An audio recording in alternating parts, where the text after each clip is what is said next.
शंकर भगवान त्रिलोकीनाथ है, विश्वनाथ है, दीनानाथ है, घट घट की जानने वाले हैं। पर शिवजी अंतर्यामी होते हुए भी, सब कुछ जानते हुए भी अपने बेटे विनायक का सर क्यों काटा? काटा तो हाथी का ही क्यों लगाया? हाथी का लगाया तो हाथी का जो सर काटा गया वो सबसे पहले पूज्यवान कैसे बना? हाथी का सर काटा तो हाथी का धड़ कहां गया? और जिस गणपति गणेश का सर काटा गया वो कटा हुआ असली सर कहां गया? आज तक जो भी गणेश की कथा सुनाएगा बस दो बातें कहेगा। गौरा ने स्नान रचाया, गणपति का सर शिवजी ने काटा, हाथी का लगा दिया, बस। लेकिन ये कोई नहीं बताएगा कि धड़ कहां गया हाथी का और असली सर कहां रखा गया। और एक बात मैं आपसे और बता देना चाहता हूं, मेरी माता बहन बेटियों से पूछना चाहूंगा, जरा जोर से जवाब देना। आप जब करवा चौथ का व्रत करती हैं, सकट चौथ का व्रत करती हैं, तो आप कौन से देवता की व्रत करती हैं? उसी गणपति गणेश की, विनायक की, विनायक की पूजा करती हैं। करवा चौथ के दिन धन्यना, करवा चतुर्थी के दिन व्रत गणेश का होता है, पूजा गणेश की होती है, कथा गणेश की सुनी जाती है। पर जब व्रत खोला जाता है तो गणपति गणेश के दर्शन नहीं करते, हम चंद्रमा के दर्शन करते हैं। ध्यान देना, किसके दर्शन करते हैं? चंद्रमा। मैं माता बहनों से पूछूंगा करती हो कि नहीं? करवा चौथ के व्रत में, सकट चौथ के व्रत में पूजा गणपति गणेश की होती है, कथा गणेश गणपति की होती है, व्रत गणपति गणेश का किया जाता है। पर जब व्रत खोलते हैं तो हम गणेश का दर्शन नहीं करते बल्कि चंद्रमा का दर्शन करते। आज तक जीवन बीत गया आपका गणेश गणपति की पूजा करते करते, मगर आज तक किसी को पता नहीं कि गणपति गणेश के व्रत पूजा में चंद्रमा के दर्शन क्यों किए जाते हैं। बहुत सुंदर कथा है। शिवजी अंतर्यामी होते भी शिवजी का सर क्यों काटा? जरा ध्यान से सुनना कथा को। जैसे ही गणपति गणेश पार्वती के सामने प्रकट पुत्र के रूप में हुए, माता पार्वती ने अपने बेटे का क्या नाम निकाला? जोर से बोलो। विनायक। विनायक। तभी उस विनायक के देवी देवता सारे दर्शन करने के लिए आए। किसके दर्शन करने आए? विनायक। गणेश गणपति विनायक के दर्शन करने आए। उसी दर्शनों की श्रृंखला में सूर्य का पुत्र शनिदेव भी गणपति गणेश का दर्शन करने पहुंचा, लेकिन शनिदेव पीठ करके खड़ा हो गया। क्या करके खड़ा हो गया? पीठ करके खड़ा हो गया। माता पार्वती ने देखा सारे देवी देवता जो गणपति गणेश की दर्शन करके स्वागत करने आए, वो हाथ जोड़ के प्रणाम कर रखे स्वागत करके गए हैं, पर ये शनिदेव तो पीठ करके खड़ा हो गया है। माता पार्वती ने कहा, शनिदेव तुम मेरे बेटे का स्वागत करने आया है कि अपमान करने आया है? शनिदेव ने कहा, माता मैं अपना चेहरा आपके पुत्र के सामने नहीं कर सकता। माता ने पूछा, क्यों नहीं कर सकता? शनिदेव ने कहा कि मेरी पत्नी का मुझे श्राप है कि मुझ शनि की दृष्टि जिसकी ओर भी चली जाएगी उसको मेरे शनि की साढ़ सती लग जाएगी और उसका जीवन दुखी हो जाएगा। ध्यान देना, आपने सुना होगा कि शनि की साढ़ सती लगती है। शिव पुराण में शनिदेव ने कहा, माता यदि मैंने विनायक को अपनी दृष्टि से देख लिया तो तुम्हारे पुत्र को जन्म से ही मुझ शनि की साढ़ सती लग जाएगी और इस बालक का जीवन दुखी हो जाए। जैसे ही शनि के विषय में सूत जी महाराज ने ऋषियों को कथा सुनाई, ऋषियों ने बीच में पूछ लिया, हे महाराज, ये शनि की साढ़ सती का श्राप शनि की पत्नी ने कब दिया, क्यों दिया, कैसे दिया, यह कथा भी आप हमें सुना दीजिए। आज तक जितने भी लोग कथा सुने हैं, किसी ने आपको सुनाया नहीं होगा कि शनि की साढ़ सती क्यों लगती है। बहुत सुंदर कथा है, हाथ जोड़िए और ध्यान से कथा को सुनिए। शनिदेव ने खुद माता पार्वती को बताया, माता मुझे अपनी पत्नी का श्राप क्यों लगा मैं आपको बताता हूं। मैं बचपन से सूर्य का पुत्र हूं। मेरा शरीर तपे हुए सोने की तरह बहुत गोरा था, बहुत सुंदर शरीर था और मेरा विवाह विश्वकर्मा की बेटी कंकाली के साथ में हुआ। जितना मैं सुंदर था उससे ज्यादा सुंदर मेरी पत्नी थी। हम दोनों में घनिष्ठ प्रेम था, लेकिन मेरी पत्नी की सहेली जो इंद्रलोक की अप्सराएं थी, वो मेरी पत्नी से एक दिन मिलने आ गई और जैसे ही वो मिलने आई तो मुझ शनि के रूप लावण्य को देखकर वो अप्सराएं मोहित हो गई और अब तो वो अनेक प्रकार के बहाने बनाकर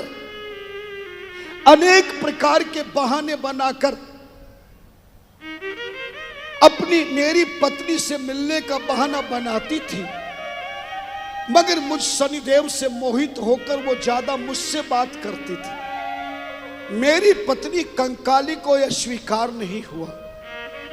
कई बार मुझे समझाया पर मेरी बुद्धि में नहीं आया। एक दिन मेरी पत्नी कंकाली को क्रोध आ गया कि तुम पर नारियों की ओर से मोहित होकर मेरा अपमान करते हो। तुम्हारी दृष्टि पर नारियों पर तो जाती है, अप्सराओं पे जाती है, मेरी ओर तुम क्यों नहीं देखते हो। जैसे ही क्रोध आया, कंकाली ने अपने पति शनिदेव को श्राप दे दिया, ऐ पतिदेव, आज से मेरा श्राप है, जिसकी ओर भी तुम देखोगे उस पर 7.5 साल का शनि का प्रकोप हो जाएगा, उसका जीवन बेकार हो जाएगा। माता पार्वती से शनिदेव ने आप बीती कथा सुनाते हुए कहा, माता इसलिए मेरी पत्नी का मुझे साढ़ सती का श्राप लगा है। मैं आपके गणपति गणेश विनायक की ओर अपनी दृष्टि नहीं कर सकता। शनिदेव ने बार बार माता पार्वती को समझाया, पर शिवजी की माया से प्रेरित माता पार्वती मानी नहीं। बोले संसार के लोगों पर तेरा असर होगा, मेरे विनायक गणपति पर शनिदेव तेरा कोई असर नहीं होगा। ध्यान देना, जैसे ही शनि ने माता पार्वती के कहने पर गणपति गणेश विनायक की दृष्टि को अपनी घुमाई, शनिदेव की दृष्टि जैसे विनायक के चेहरे पे गई, तुरंत साढ़ सती लग गई और गणपति गणेश विनायक का चेहरा कुरूप हो गया, काला हो गया। शनिदेव तो चले गए, मगर माता पार्वती बहुत दुखी हो गई। भगवान शिव की आराधना करने लगी। बेटे से कहा, बेटा तू डंडा लेकर के दरवाजे पर बैठ जा, मैं स्नान करके श्रृंगार करके पूजा न कर लूं तब तक कोई अंदर न आवे। विनायक गणपति गणेश जी को दरवाजे पे बिठा दिया और माता पार्वती स्नान आदि करके श्रृंगार करके भगवान शिव की आराधना में लग गई। भगवान शिव कुंभज ऋषि के यह कथा सत्संग सुनने गए थे। इधर पार्वती शिव जी को याद करती है, हे भोलेनाथ, आज मुझसे बहुत बड़ा अपराध हो गया।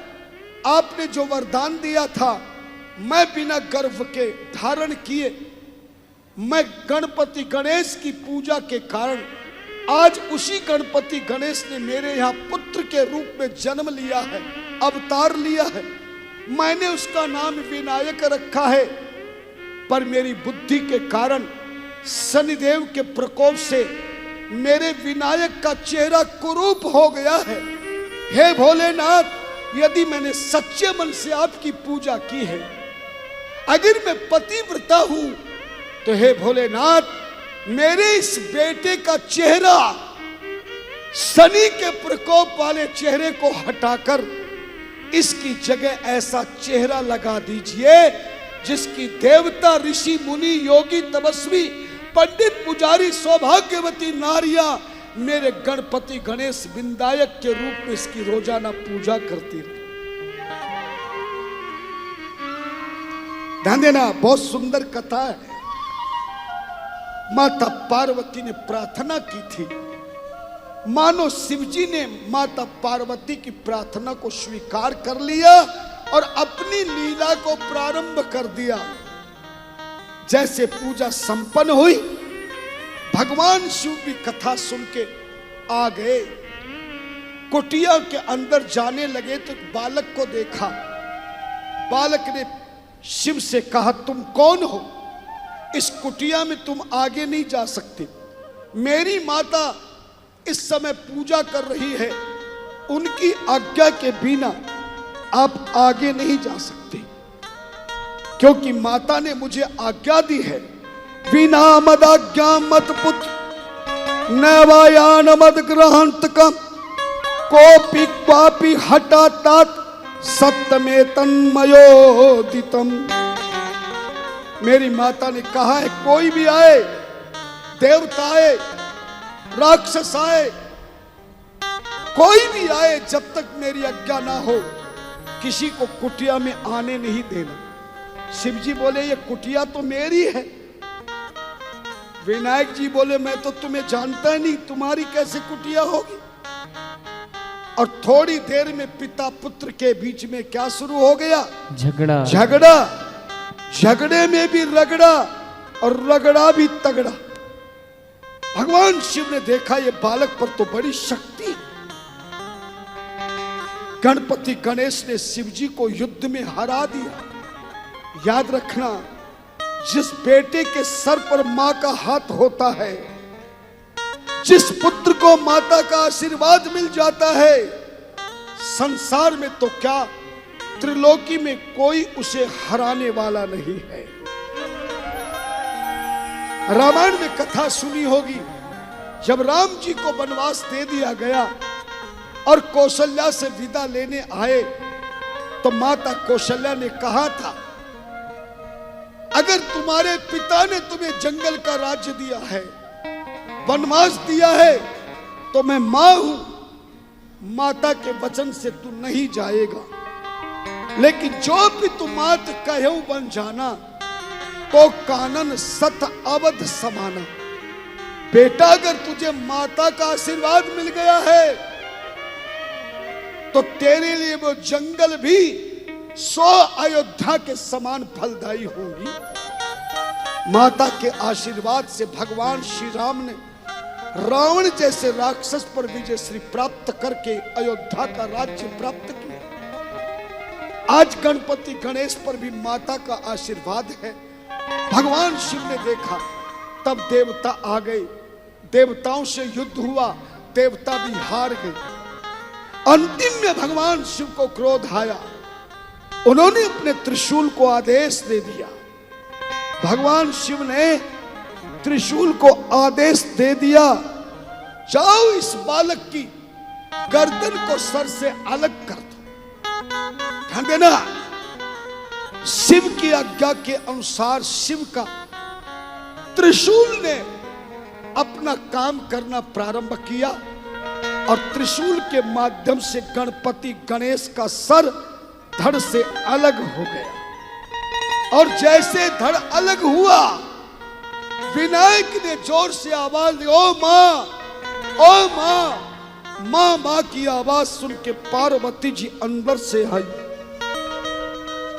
अपने पुत्र का सर धड़ से अलग देखकर और ये सुनकर कि शिवजी के त्रिशूल ने किया है, माता पार्वती अत्यंत क्रोध में भर गई और अपने क्रोध में भरकर अपने शरीर की शक्ति से 9 देवियों को प्रकट किया। कितनी देवी को प्रकट किया? जोर से बोलो। 9 देवियों को प्रकट किया और देवियों को आदेश दे दिया, देवाश्चैव ऋषिश्चैव यक्ष राक्षस तथा अस्मि दियायराश्चैव संख्यो भक्षत वैहटात्। ऐ देवियों, आज मेरे पुत्र का धड़ गर्दन अलग हो गया है। मेरा आदेश है, पूरी त्रिलोकी में जितने भी देवताओं के, मनुष्यों के, राक्षसों के, पशु पक्षियों के जितने भी बालक आज जन्म लिए हैं, सब बच्चों की गर्दन काट कर तुम मेरे पास लेकर के आओ। जैसे ही माता भगवती ने क्रोध में विकराल रूप धारण किया और 9 देवियों को प्रकट किया, उसी समय सारे देवता, ऋषि मुनि, योगी, तपस्वी हाथ जोड़कर विकराल रूप धारण किए माता भगवती पार्वती का हाथ जोड़कर आराधना करने लगे, साधना करने लगे। आप भी मेरे साथ भगवती माता की कृपा को प्राप्त करने के लिए ताली बजाते हुए, इस भजन को गाते हुए माता को रिझाने के लिए प्रार्थना कीजिए। जय दुर्गे जय अम्बे अम्बे, जय दुर्गे माँ जय अम्बे, जय दुर्गे जय दुर्गे अम्बे, जय अम्बे जय दुर्गे माँ। जय दुर्गे जय अम्बे अम्बे, जय दुर्गे माँ जय अम्बे, जय दुर्गे जय अम्बे अम्बे, जय दुर्गे माँ जय अम्बे, जय अम्बे जय दुर्गे दुर्गे, जय अम्बे जय दुर्गे दुर्गे, जय दुर्गे माँ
की अम्बे, महाशक्ति हो तुम जग माता, तुम हो जग पालक अम्बे।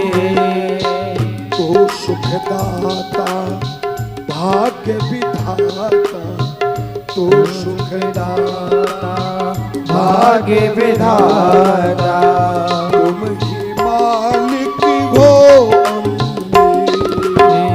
जय दुर्गे जय अम्बे अम्बे, जय दुर्गे माँ जय अम्बे। जय अम्बे जय अम्बे अम्बे, जय दुर्गे माँ जय अम्बे।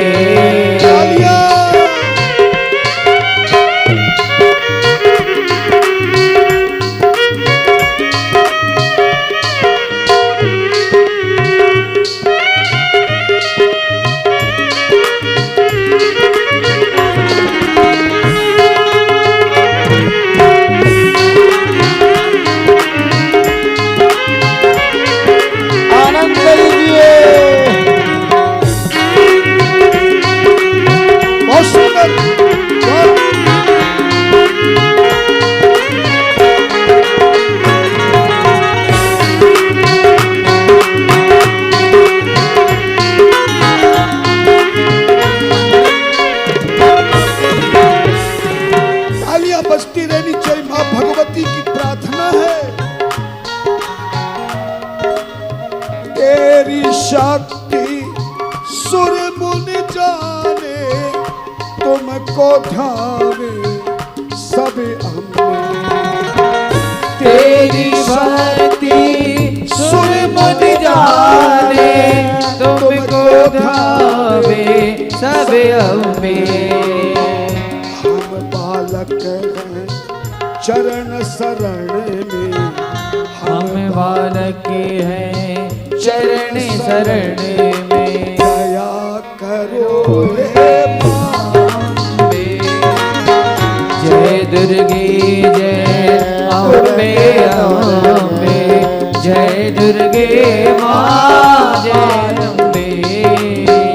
जय दुर्गे जय अम्बे दुर्गे, जय दुर्गे माँ जय अम्बे।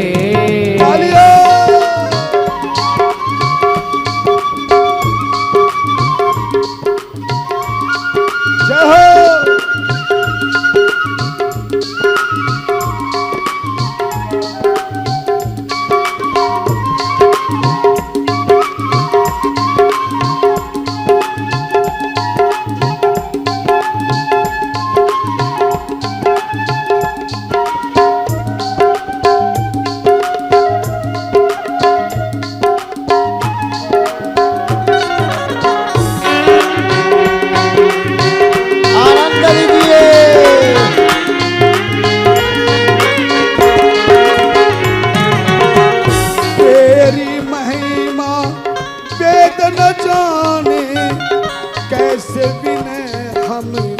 करे अम्बे। तेरी महिमा वेद न जाने, कैसे विनय करे अम्बे। श्रद्धा सुमन महंत व्यास की, श्रद्धा सुमन महंत व्यास के, कार्य करो हे मां अम्बे। जय दुर्गे जय अम्बे अम्बे, जय दुर्गे माँ जय अम्बे। जय दुर्गे जय अम्बे अम्बे, जय दुर्गे माँ जय अम्बे। जय दुर्गे अम्बे दुर्गे, जय दुर्गे माँ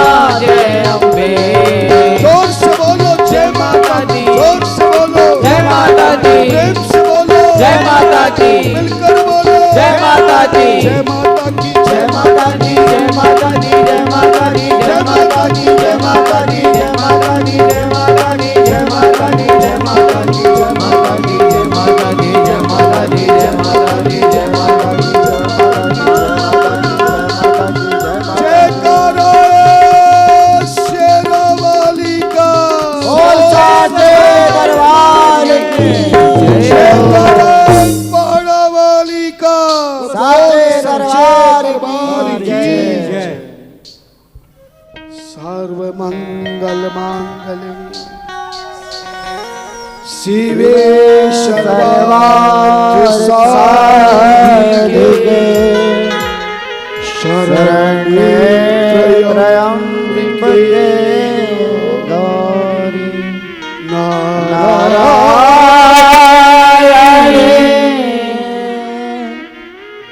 नमोस्तुते या देवी सर्वभूतेषु शक्ति रूपेण संस्थिता नमस्तस्यै नमस्तस्यै नमस्तस्यै नमो नमः। क्रोध में भरी हुई मां भगवती को शांत करने के लिए देवताओं ने आराधना की। भगवान शिव ने कहा देवी क्रोध मत करो, और तुमने जो 9 देवियों को प्रकट करके आज्ञा दी है, इन देवियों को वापस अपने शरीर में समाहित करो। मैं तेरे पुत्र गणेश गणपति को सर लगा करके जिंदा करूंगा देवी। भगवती ने शांत हुई, अपनी 9 देवियों को शरीर में वापस समाहित किया। तभी भगवान शिव ने भगवान विष्णु को आदेश दिया, उत्तरश्याम पुनर्यात प्रथमम यो मिलेदि है तच्छिरस्य समाद्रति योजनियम कलेवरे। ऐ भगवान विष्णु, तुम उत्तर दिशा की ओर जाओ, और उत्तर दिशा में जो सबसे पहले तुम्हें मिले, पशु मिले, पक्षी मिले, जीव मिले, जंतु मिले, संत मिले, योगी मिले, कोई भी मिले, तुमका शरीर चक्र सुदर्शन से काट कर मेरे पास लेकर के आओ। ध्यान देना, बहुत सुंदर कथा है, और इस कथा को सुनना बहुत जरूरी है शिव पुराण में। ध्यान देना, भगवान विष्णु चक्र सुदर्शन लेकर उत्तर दिशा में गए तो देखा कि तालाब के किनारे अभी अभी किसी हाथी के बच्चे ने जन्म लिया है, और जैसे जन्म देकर हाथी और हथनी दोनों जल पीने के लिए तालाब में गई, तो दोनों पति पत्नी को मगरमच्छ ने पकड़कर खींच लिया, और उस बच्चे के माता पिता हाथी हथनी दोनों समाप्त हो गए। अकेला जन्म लेने वाला बालक चिंगाड़ रहा था। तभी भगवान विष्णु के चक्र सुदर्शन को आज्ञा देकर उसी हाथी के बालक का सर काट करके भगवान शिव को जाकर दे दिया, और भगवान शिव ने अमृत लेकर कटी हुई गणेश गणपति की धड़ पर हाथी का सर लगा दिया। आप में कितने लोग कथा में याद करते, जरा बताना, शिवजी ने अमृत किससे लिया? कथा सुनाई थी मैंने, बताया था, फिर याद दिला देता हूं, तुम्हारी याददाश्त बहुत कमजोर है। जबकि राजस्थान में तो देसी घी मिलता है, और नारायण सेवा संस्था में तो रोजाना देसी घी का हलवा आता है खाने को, वो भी काजू किशमिश बादाम का। फिर भी तुम्हारी बुद्धि इतनी कमजोर हो कि मैंने सुनाया वो याद नहीं। मैंने बताया था चंद्रमा को भगवान शिव ने अपने ललाट पर क्यों रखा।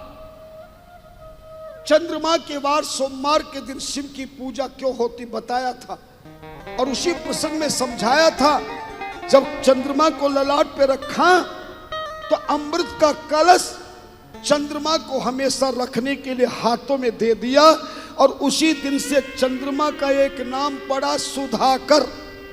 क्या नाम पड़ा? जोर से बोलो। सुधाकर। और सुधा मानी अमृत, कर मानी हाथ। जिसके हाथों में हमेशा अमृत का कलश है उसी को सुधाकर कहते हैं। और हाथों में अमृत का कल किसके है? चंद्रमा के हाथों में। इसलिए शिव जी ने चंद्रमा से अमृत लिया, कटी विनायक की धड़ पर हाथी का सर लगा दिया और वो विनायक से गजानन बन गया। बोले गजानंद महाराज की जय हो। आपने भगवान शिव के ग्रस्त जीवन के विवाह की कथा को सुनाया, पर शिव की विवाह की कथा को सुनकर हमारे मन में एक बहुत बड़ी शंका पैदा हो गई। भगवान शिव त्रिलोकीनाथ है, विश्वनाथ है, दीनानाथ है, भोलेनाथ है, परंतु भगवान शिव ने 2 विवाह क्यों किए? हे महाराज, पहला विवाह सती के साथ में हुआ। सती का अर्थ होता है पतिव्रता। सती का क्या अर्थ होता है? पतिव्रता। और शिव का अर्थ होता है कल्याण करने वाला। जहां पतिव्रता जैसी धर्म पत्नी हो और त्रिलोकी का कल्याण करने वाला पति हो, फिर भी शिव और सती का गृहस्थ जीवन कैसे समाप्त हो गया है? हे महाराज, ऐसा कौन सा गृहस्थ जीवन में कमी रह गई थी कि त्रिलोकीनाथ, विश्वनाथ, दीनानाथ का सती से विवाह हुआ और सती को सुसाइड करना पड़ा? शरीर को योग अग्नि के द्वारा जलाकर भस्म करना पड़ा। ध्यान देना, सूत जी कह रहे महाराज जन्म पत्री मिलाने वाली कोई कहानी तो यह है नहीं, क्योंकि शिव का जन्म ही नहीं हुआ।